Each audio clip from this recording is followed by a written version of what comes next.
ప్రతి పథకాన్ని కూడా అమలు పరచాలి, ప్రజలకు దగ్గర అవ్వాలి అనే ఆలోచనతో నవరత్నాలే కాకుండా సచివాలయ వ్యవస్థ కానీ, వాలంటీర్ వ్యవస్థ కానీ, ఇంటి దగ్గరే రేషన్ ఇవ్వడం కానీ, లేకుంటే ప్రతి పథకాన్ని ప్రజలకు అందించడం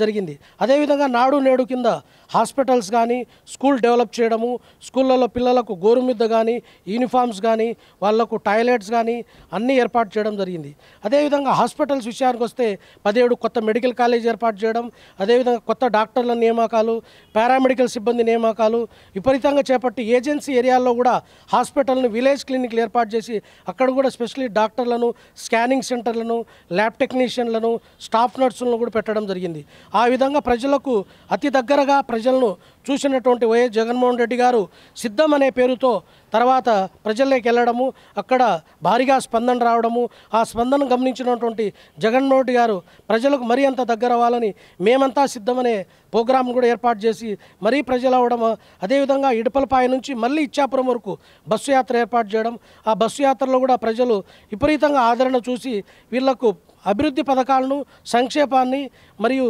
డెవలప్మెంట్ని మూడిని దృష్టిలో పెట్టుకొని ఇంకా అభివృద్ధి చేయాలనే ఆలోచనతో కొత్తగా మేనిఫెస్టో పెట్టడం, దాంట్లో అమ్మఒడిని 15,000 నుంచి 17,000, రైతు భరోసాను 13,000 నుంచి 16,500, అదే కొన్ని సంక్షేమ పథకాలు ఇంకా ఎక్కువగా అంటే డ్వాక్రా మహిళలకు 1.5 లక్షల నుండి 3 లక్షలకు, అదేవిధంగా ప్రతి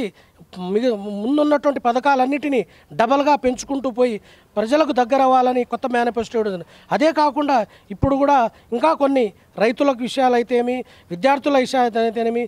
వైద్యపరంగా ఇంకా కొన్ని సంక్షేమ ఫలాలని అన్నీ అందిస్తే ఇంకా ప్రభుత్వం దగ్గరై ఖచ్చితంగా 2024లో 175కు 175 అసెంబ్లీ స్థానాలను ప్రజలు ఇవ్వడానికి సిద్ధంగా ఉన్నారు.